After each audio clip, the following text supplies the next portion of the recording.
Hello and welcome back to the Stationary Dev. Today we have hopefully just a quick sort of off the cuff video that I thought I would do given a recent pen purchase of mine. So I guess we can get right into it. As you can see, there's two of the same pen out here. These are both Lamy 2000s. I didn't always have two Lamy 2000s. So I guess a little bit of backstory. The Lamy 2000 was probably, I don't know if it was probably my fourth like big pen purchase, like gold nib and everything, and it was sort of like a highly anticipated pen of mine, but it was still pretty early on in my pen journey, I guess, my pen hobby, fascination, whatever you want to call it. And I just had ordered it in a medium nib just because, medium's, medium. So why not? And got the pen, and I've loved it ever since. It's well loved. It's very special to me. It's, in my opinion, pretty darn close to like a perfect pen as far as like not many downsides, a lot of positives, a really, really good, just functional workhorse kind of a pen that's really fun to use and really enjoyable. But the one thing that's always kind of been the downside of it to me is the medium nib. So not that the nib was bad, the nib was amazing. It really showed me kind of what a gold nib could do because it is glassy smooth. It's really wet, so even though it's a piston filler, it just blows through ink for me. So really wet, super glassy smooth, feels great, but it's just too broad for my writing style. For me, I prefer, as I've progressed through my journey, I've definitely started narrowing it down to prefer extra fines, and maybe fines at the broadest. And that just suits my writing the best. It suits my style, and everything. And so the medium was really too big for me. So I've always kind of planned on either getting the medium ground to extra fine or something, or just purchasing another Lamy 2000 in fine, extra fine. I just had to figure out, number one, like what style. I've debated like getting the stainless steel because I found those for some good prices, secondhand, or one of the limited edition ones. I think those are too expensive for what they are really. So I really just kind of settled on this, and because I like the ink window, I like the material. I think it's perfectly balanced as it is with the stainless steel section. It just balances it perfectly with the weight kind of in your hand rather than, being too heavy or too slippery. I like the macrolon. I like the ink window, once again, to be able to see if I'm running low on ink or anything. So I was just kind of really waiting for a good price to come along for them, and kind of found one. So I ended up picking up one in extra fine. The only way you can maybe tell these two apart is this one may be a little bit glossier on the finish just because I've used it more. It's been it's been in use. It's been in backpacks, whatever, pen cases, and it's been used. And so this one's the new one.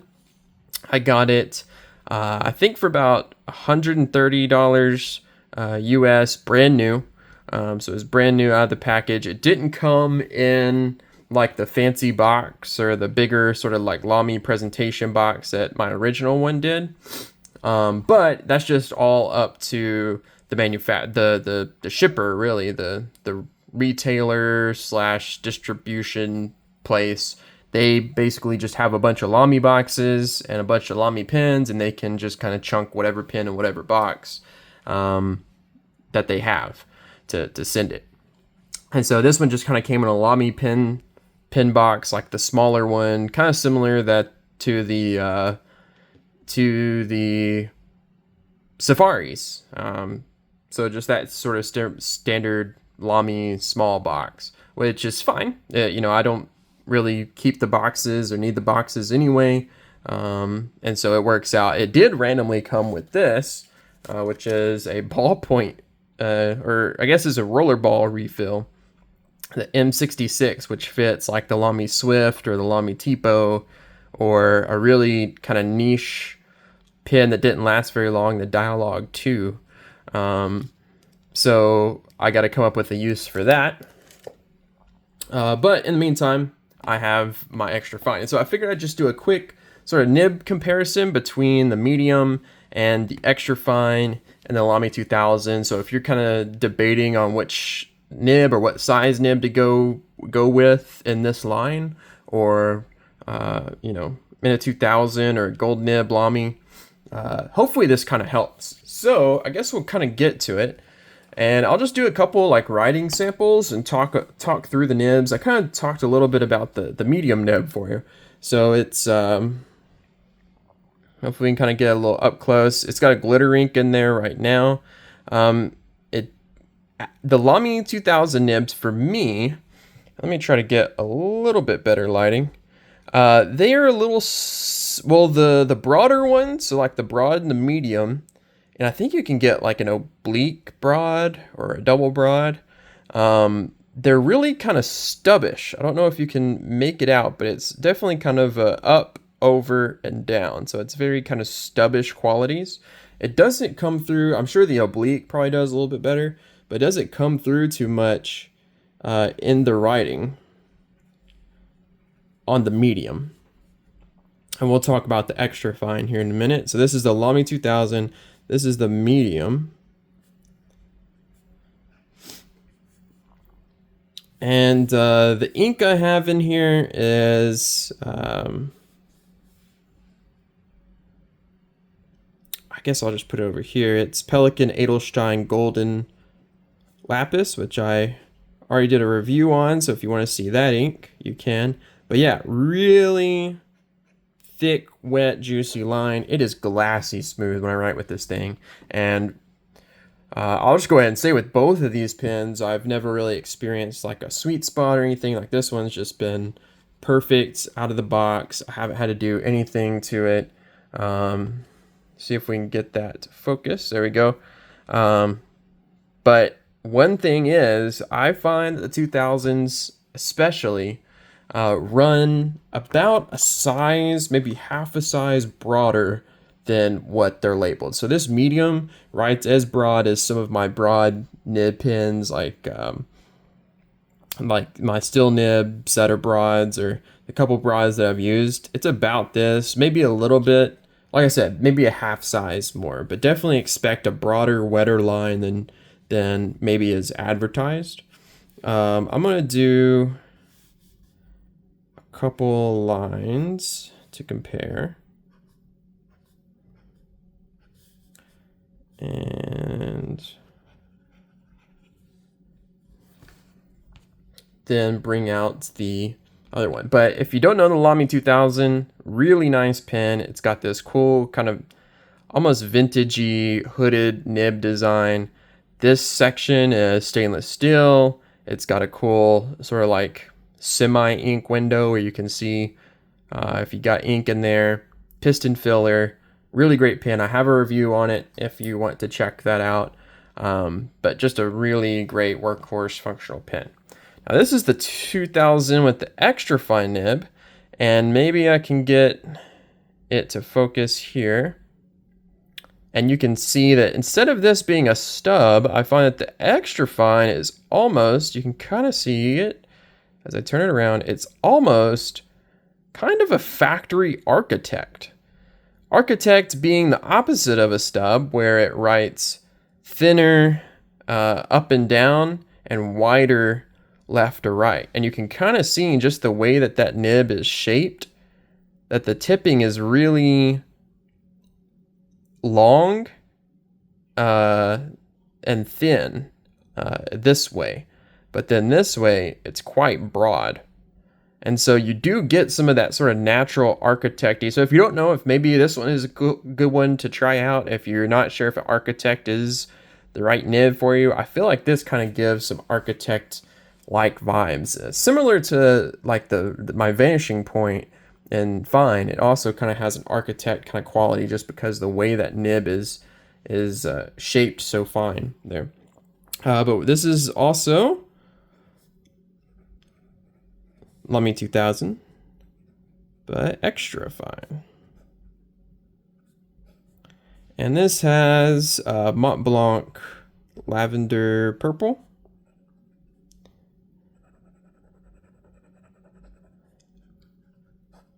And this one, oh, maybe you can see really good there.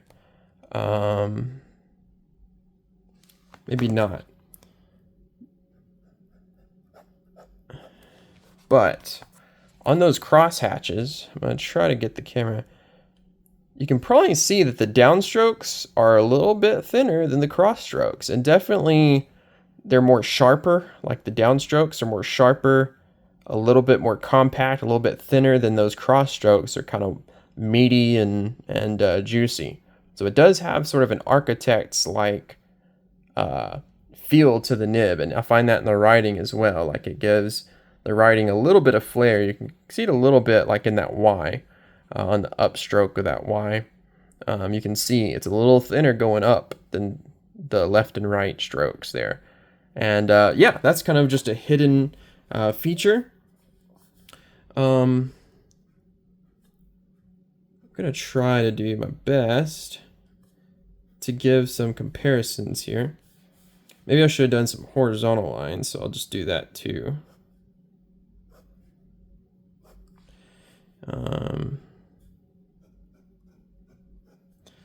There.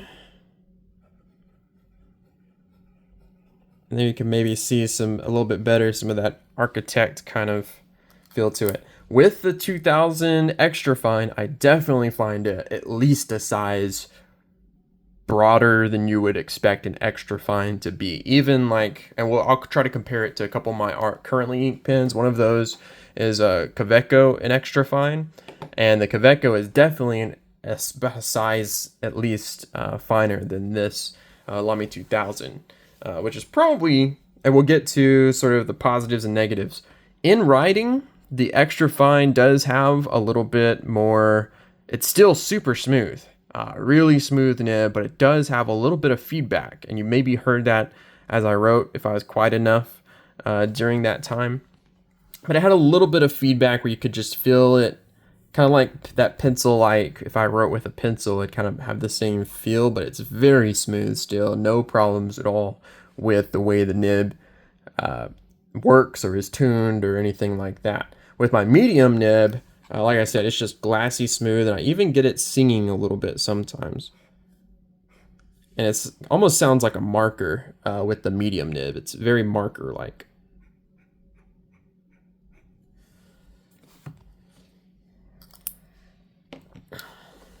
All right, so as we compare these two, once again, this kind of surprised me because it's not as big of a change as I would have thought from a medium to an extra fine. That's a 2 size difference between the medium and the extra fine, but it's hard. And I find this with Lamys, even with like my like Safari All-Star nibs and stuff like that. The differences between like an extra fine and a fine, or a fine and a medium, isn't as much as you might expect.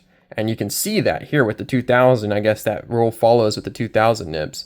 So here you can definitely kind of tell a difference between the medium and the extra fine, but you'd probably expect that, or at least I expect that, to be kind of medium to fine, and then extra fine to kind of be one more step down from there. I can't imagine what the fine size would be. Like, it's almost an imperceptible difference that would have to be just like a baby step between these two sizes for that fine. I don't know if I could tell the difference just blind. Like I said, with the extra fine, you definitely get a wider cross stroke, just that architect kind of style. You can see that on those loops right there. Like right here, you can see those loops. Those upstrokes are thinner than the cross strokes. And you see that here too. The cross strokes are almost the same. I'm trying to get a really good shot of that, but you can see the cross strokes are almost identical. Like, you'd be hard pressed to find a difference between the medium cross stroke and the extra fine cross stroke, which just blows my mind. You can tell a difference on the downstrokes, but maybe a size difference. You probably wouldn't guess just seeing those cross strokes that one's a medium and one's an extra fine, that there's a 2 size difference between those. Maybe on these longer cross strokes, you can tell a little bit better difference than the side-by-side one here. But still, like if you were blind, I mean, if you didn't know which was which, or that these were 2 different pens, if this was the same ink and I did the same thing, you might not be able to tell that it's a different pen on those cross strokes. And yeah, and so that's kind of been my only problem with it, is it's not fine enough. It's not as fine as I would have expected it to be. It definitely is kind of cool because it has that built-in sort of architect feel to the nib, and that's kind of neat. So, but I've never been drawn to like the architect style. Anyways, it doesn't really suit my writing too much. Both of them have really wet flows. So especially the extra fine, even though it's an extra fine, it's very free flowing. It's very lays down a wet, dark line. Like this is really dark for this ink. This ink is usually like a reddish purple, nice reddish purple. You can kind of see it a little bit better in the swab there. But it comes out nearly black in this pen. Like it would be a good, I guess, office, almost undercover black ink in this pen because it just comes out so dark and so wet. So that's, I guess, a positive as well. For it. It's very smooth, just a touch of feedback. It's not completely glassy like the medium, but very wet flow. And then the last thing, it does, well, I guess second to last, it does have a touch of bounce, and but it's not a flexy nib. It's not a whole lot of bounce because it is a hooded nib. It kind of makes it a little bit firmer. But if I kind of show, like, you can see a little bit, like this is just normal writing pressure. You might be able to see just a little bit of bounce, and you can kind of feel a little bit of softness in there with the nib, with the gold nib. But it's not a ton. You're not going to get flex. This isn't a flex nib. It's not supposed to be pushed or anything like that. It's definitely more of a utilitarian, like writing workhorse kind of nib there. And then the last thing I'll probably say is I kind of mentioned it before with both of these pens, I don't get the sweet spot that everybody or a lot of people seem to like go on about. Like I'm turning the pen almost sideways here and it's still writing. There was one skip there, but I have the pen literally like sideways. Like it's not supposed to write sideways. And that's just like a fountain pen being a fountain pen, right? Like I don't get the whole sweet spot conversation because like it's a fountain pen. Like you have to write, you know, straight with a fountain pen. There's just that's part of a fountain pen, is like you can't write with it sideways or like with a crazy like funky grip or like super upright or anything like that. Maybe like even super upright, I'm still getting definitely a finer line, but like I haven't found that sensitivity where people's like it stops writing because it has a sweet spot with either of my 2000s or, you know, any extra fine nib or anything like that. I've never experienced the sweet spot. So I wouldn't weigh that too heavily in terms of like, you know, reviews you'll see for the 2000s, like, oh, it has a really bad sweet spot and it won't work right. No, you just have to write with it just like you would a fountain pen. And maybe it's harder because it is a hooded nib, so you maybe can't see the orientation as well as like a full-on nib that you can see. But I just always my grip naturally kind of falls on these two nubs that the cap clips into, and so that helps keep my if I just feel those kind of nubs underneath my finger, I kind of know what the right orientation is for writing.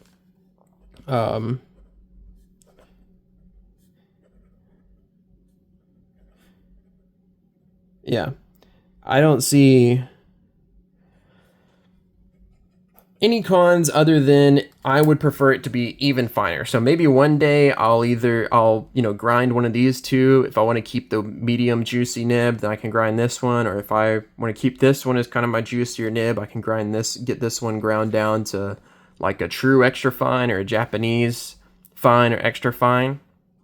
Just to get like the real true experience that I'm kind of expecting or kind of want out of it. But in the meantime, I like this one. You know, I might keep this one extra fine as it is with that kind of architecty style, and then maybe get this one ground down to like a true extra fine.